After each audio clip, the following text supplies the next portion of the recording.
মুঘল সম্রাট বাবরের নামে কোনো ধর্মীয় স্থাপত্য তৈরি করা বন্ধ করতে নির্দেশ দিক শীর্ষ আদালত।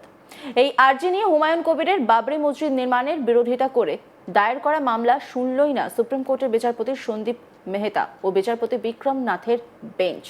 এর আগে কলকাতা হাইকোর্টের প্রধান বিচারপতির বেঞ্চও বাবরি মসজিদ নির্মাণের বিরুদ্ধে মামলা দায়ের হয়েছিল, কিন্তু প্রধান বিচারপতি সুজয় পাল ও বিচারপতি পার্থসারথী সেনের ডিভিশন বেঞ্চ তাতে হস্তক্ষেপ করেনি। কলকাতা হাইকোর্টের প্রধান বিচারপতির বেঞ্চ রাজ্য পুলিশকে পরিস্থিতির উপর নজর রাখতে নির্দেশ দিয়েছিল, যাতে আইন শৃঙ্খলা পরিস্থিতির অবনতি না হয়। পাশাপাশি কেন্দ্রীয় নিরাপত্তা বাহিনী মুর্শিদাবাদে রয়েছে জানার পর প্রয়োজনে তাদের কাজে লাগাতে পারবে রাজ্য বলে মামলা খারিজ করে দিয়েছিলেন। এবার সুপ্রিম কোর্ট মামলা শুনতেই চায়নি, মামলাকারী মামলাটি প্রত্যাহার করে নিয়েছেন। গত 6 ডিসেম্বর বেলডাঙ্গা বাবরি মসজিদে ভিত্তিপ্রস্তর স্থাপন করবেন বলে প্রথমেই ঘোষণা করেছিলেন জনতা উন্নয়ন পার্টির প্রতিষ্ঠাতা হুমায়ুন কবির, এবং রীতিমূলক উস্কানিমূলক মন্তব্যও করেন তৃণমূল থেকে বিতাড়িত এই নেতা। তারপরে কলকাতা হাইকোর্টে দায়ের হয় জনস্বার্থ মামলা, যেখানে হুমায়ুনকে বাবরি মসজিদের নাম নিয়ে রাজনীতি করা বন্ধ করার আর্জি জানানো হয়। না হলে জনমানুষে অস্থিরতা তৈরি হবে বলে আশঙ্কা প্রকাশ করা হয়, কিন্তু কলকাতা হাইকোর্ট পুলিশ প্রশাসনকে নজর রাখতে নির্দেশ দেয়, মামলা খারিজ করে দিয়েছিল। হুমায়ুন কবির কি বলছেন শুনবো।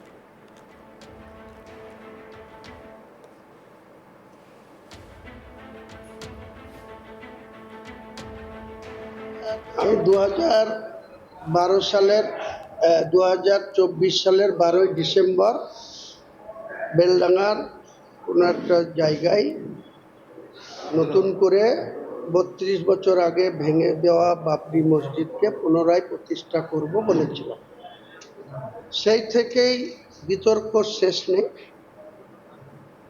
আপনারা জানেন যে সেটা 2025 সালের 6 ডিসেম্বর বাবরি মসজিদের ভিত্তি স্থাপন করার কথা। তার আগে একজন ডাক্তার সেলিম বলে একজন দক্ষিণ 24 পরগনার জয়নগরের বাসিন্দা, সে প্রথম কেস করালো কে? এই কেস করানোর পিছনে তৃণমূলও যুক্ত, বিজেপিও যুক্ত, RSS যুক্ত। তারা কেস করালো যাতে বাবরি মসজিদ ভিত্তি স্থাপন না হতে পারে। অনারেবল হাইকোর্ট নর্মাল সেই হিয়ারিং ছিল 8ই ডিসেম্বর। রাজ্য সরকারের অ্যাডভোকেট জেনারেল কিশোর দত্ত স্পেশালভাবে জজ সাহেবদের বলে সেই হিয়ারিংয়ের ডেট আগিয়ে নিয়ে আসলো, যাতে রোখা যায় ভিত্তি স্থাপনটা। আগিয়ে নিয়ে আসলো কবে? 5 তারিখ শুক্রবার। আজকে যেমন শুক্রবার, তেমনি 5 তারিখ 5ই ডিসেম্বর শুক্রবারে হিয়ারিং হলো বেলা 11টায়।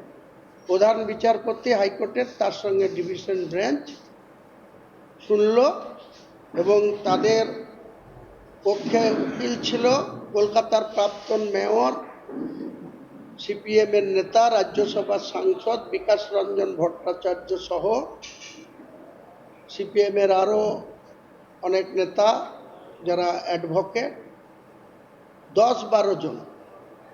আমি যখন জানতে পারলাম, আমার কাছে যখন নোটিশ আসলো, তখন আমিও দ্রুত কলকাতা ছুটে গেলাম। হাবিবুর রহমান,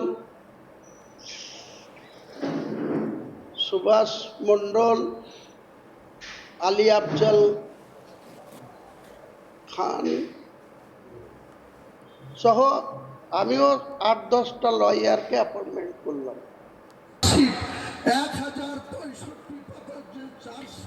একই সঙ্গে তিনি বলেন, সুপ্রিম কোর্ট পরিষ্কার করে নির্দেশ দিয়েছে যে বাবরির নামে মসজিদ করা কোনো অসাংবিধানিক কাজ নয়। যদি জমি ঠিক থাকে, জমির ক্ষেত্রে যদি কোনো সমস্যা না থাকে, তাহলে যে কোনো মুসলিম ব্যক্তি বাবরির নাম শাহজাহানের নামে মসজিদ করতে পারে। সুপ্রিম কোর্ট এ ব্যাপারে কোনো হস্তক্ষেপ করবে না। কি বলছেন তিনি শুনবো।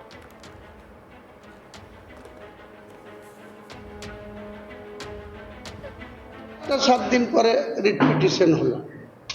যখন হয়ে গেল ঘটা করে, কোনো গণ্ডগোল হলো না, কোনো ডিসপিউট হলো না, এবার আবার একটা রিট পিটিশন হলো। সেও আবার এক মুসলিম, হাওড়ার একজন মুসলিম, তাকে দিয়ে কেস করা হলো। সেটা 1 সপ্তাহ যাওয়ার পর ওই হাইকোর্টের প্রধান বিচারপতি পরিষ্কার রিট পিটিশনটাকেই খারিজ করে দিল, বললো আমি এই মামলার শুনানিই নেব না, কারণ এই মামলার কোনো শুনানি নেওয়ার প্রয়োজনীয়তা নেই, কারণ আগে যে অর্ডারটা দিয়েছিল 5 তারিখে, ওইটা খারিজ করে দেওয়া মানে সেই 5 তারিখের অর্ডারটাই বলবৎ থাকলো, এটা আইনের ভাষায় সেটাই থেকে গেল। তারপরে যখন আমরা আজকে 6 ডিসেম্বর, 6 জানুয়ারি, 6 ফেব্রুয়ারি, আজকে 20 ফেব্রুয়ারি, তাহলে দেখুন 2.5 মাসের কাছাকাছি অতিক্রম।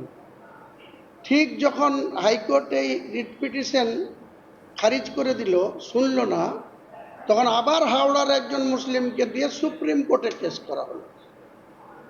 আমিও যথারীতি সুপ্রিম কোর্টে লয়ার দিলাম।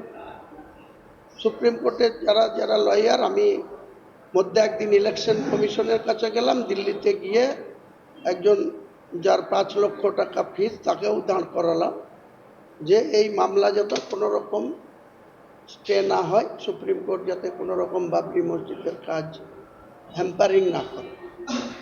তো আজকে কলকাতা হাইকোর্টের 3-4 জন আর সুপ্রিম কোর্টের একজন সিনিয়র লয়ার, তারা আমাদের জুম্মা নামাজের শুরুর আগেই সুপ্রিম কোর্টে মামলাটা উঠেছিল।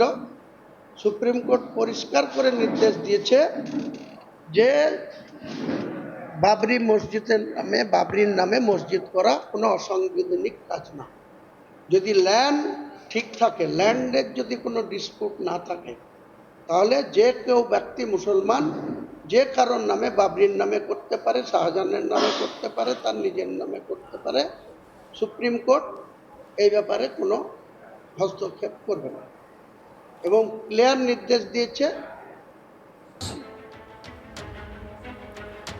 তিনি বিজেপি নেতা অর্জুন সিংকে চ্যালেঞ্জ করে বলেন, বাবরি মসজিদ রোখার যতই চেষ্টা করুক, অর্জুন সিং এর বাবার ক্ষমতা নেই, আর চটি চাটাদেরও বাবার ক্ষমতা নেই।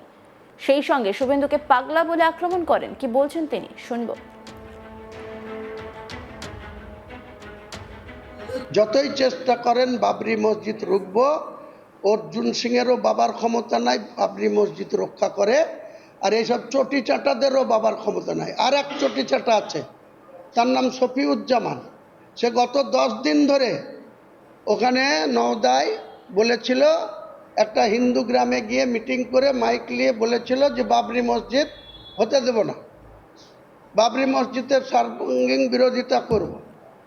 তারপরে যখন তার বাড়ির আশপাশের লোক যখন তাকে হুঁক শুরু করেছে যে তোমাকে এখান থেকে চাকরি গুটাবো, তোমাকে এখান থেকে বাড়ি ছাড়া করব, সে আবার আমাদের লোককে ফোন করে নিজে বাঁচার জন্য আবার যে বলছে বাবরি মসজিদ হবে না, সেই ট্রাস্টিকে টাকা দিচ্ছে 1,11,000 টাকা। তাহলে এদের এই তৃণমূলের লোকদের আপনি কি ব্যাখ্যা দেবেন?